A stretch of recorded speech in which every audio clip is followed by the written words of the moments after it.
iron in the soul.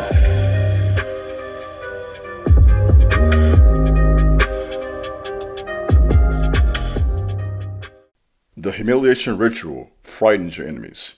As you begin to grow and to develop spiritually, begin to gain new territory, gain spiritual authority, wisdom, insight, direction, release of angelic protection, guidance, supernatural power. This will always attract a high level of spiritual activity. So as you begin to grow, your enemies can't help but to manifest who they are and what their motives are.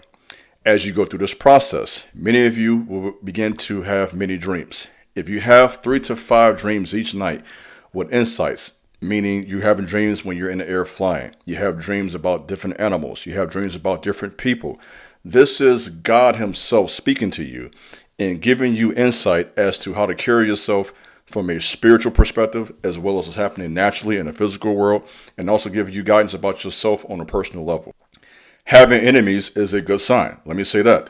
When you have enemies, it is a sign that you're standing for something, that you are making progress. And whenever you are going in the right direction, there's always energy, entities, people who are contrary to that. So understand that there is a lot of spiritual power that is adverse to your spiritual progress. There are people out here who do not want you to prosper. The word prosper, if you look it up in the ancient Hebrew text, means to advance and to move forward. So there are people who do not want you to advance. There are people who do not want you to move forward. And they will do everything in their power to hold you back. They will lie. They will gossip. They will turn people against you. They will sabotage your work. They will make you look like something that you're not. And you have to be strong enough all across the board. Once again, physically, spiritually, mentally, locked in. So when you have that opposition, it doesn't break you. It really becomes a fire that refines you and makes you a better version of yourself. The problem with this is that enemies often position themselves and act like they're your friends. People who come out as enemies obviously never succeed. They have to first pretend to be someone you can trust. They're people you confide in. You tell them secrets about you and yourself, goals. So they come around you and position themselves around you disingenuously, pretending to be on your side so they can gather information, data to hurt you. And so when you're going forward in life, when you've passed this spiritual test, the ritual, you went through this process, and you've essentially left Egypt in the sense of spiritual bondage, you're in the wilderness where you've grown, developed, been reformed, been transformed and refined, and you now enter into your promised land, which is a picture of prosperity, open doors, meeting people, those connections that shipped in the first part of this year. I said it in my last video, shipped in the first quarter, January, February, March. So as you're about to shift, be at different tables, I know what I said, you're experiencing the vagabond spirit, right? That's coming against you and has an objective to stop you in your tracks. These are men and women who are wandering, as I said, on this earth with no direction, right? So we have people who have nothing to lose, no direction, no goals. They're not disciplined in anything. And they see that you're a go-getter, that you're driven, you're determined. You have those 3 Ds I talked about before: desire, determination, dedication, and you are on the path towards progress and prosperity. They are right there to stop you in your tracks. And you got to be strong. And this means you have to be strong enough to see a snake and cut them off. When you are weak, you can't do that.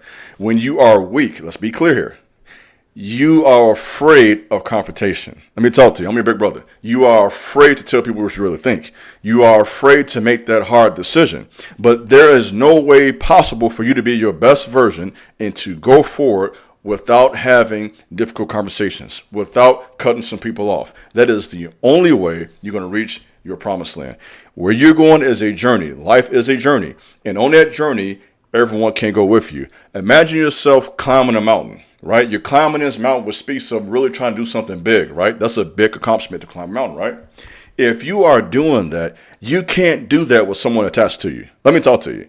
I can't carry you in me. So you have to be strong enough to create some boundaries for yourself and do what's necessary to prosper.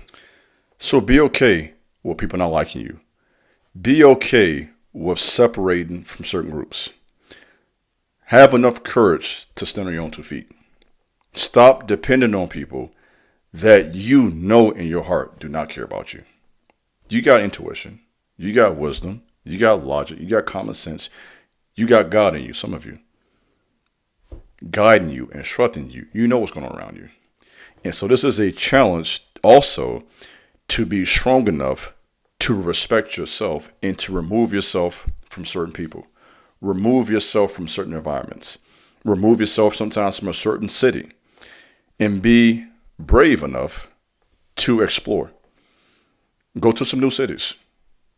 Meet some new people. It's a big world out here, guys. Ladies, meet some new people. Spread your wings. You know, especially a lot of you who are in your 20s and it's just getting started, this is your time to explore. Even 30s for that matter. This is your time to explore. This is your time to get out there and figure out what's the best option for you. Don't settle for anything. Don't settle for nothing. And so I want to give you some wisdom from my life. I feel like one of the mistakes I've made in my manhood is at times being around people in certain organizations for too long. That is a mistake that your big brother has made. And I'm telling you from my life experience, do not do that. When your spirit, when everything you was telling you move on, move on. Okay? Do what's best for yourself. Grow, develop, read new books. You know, don't get stuck in one subject. Be multidimensional, right? It be the best version of yourself. That means you have to learn new information, have some conversations that may be uncomfortable, but you grow and you learn from that conversation. And that's what's helpful for your growth. So what I am saying in so many words is that this process makes you brave. It gives you the courage to be yourself, to stand on your own 2 feet, to not accept just anything for people, and to really fulfill your purpose. And that's what it's all about. Purpose to me is the original reason for the Most High putting you on earth. That's your purpose. If you follow me, you believe there's a God in heaven, right? There's a God up there. He put you on this earth for a reason. That's the way I think. That's the way you should think too. I am on this earth. If you don't believe that, start believing that now. Say to yourself right now, I am on this earth for a reason. And that reason is not to be a doormat. That reason is not to be used. That reason is not to, tolerate this unofficial second-class citizenship. Okay? None of that type of stuff. You want to be your best. So I guess what I'm saying in an indirect way, respect yourself. Yeah, I said that. Your big brother said that. Respect yourself. And when you respect yourself, you really force other people to do that or going about their business. They know where to get off at. So when you respect yourself, people they catch your drift. They can feel your vibe, right? Your vibe says, I'm not going to play with you. And when you have that, that's another benefit of going through this process. You now have, what I'm trying to say, on a deeper level, you have retrieved the supernatural courage. And with that supernatural courage, you can now stand up for yourself. So I want to give you this word of wisdom on this evening. A part of the humiliation ritual is exposing your enemies and you being strong enough to stand up against them. That's all I have for you today. This is your big brother, King Jabez. Thanks for listening. God bless. Peace.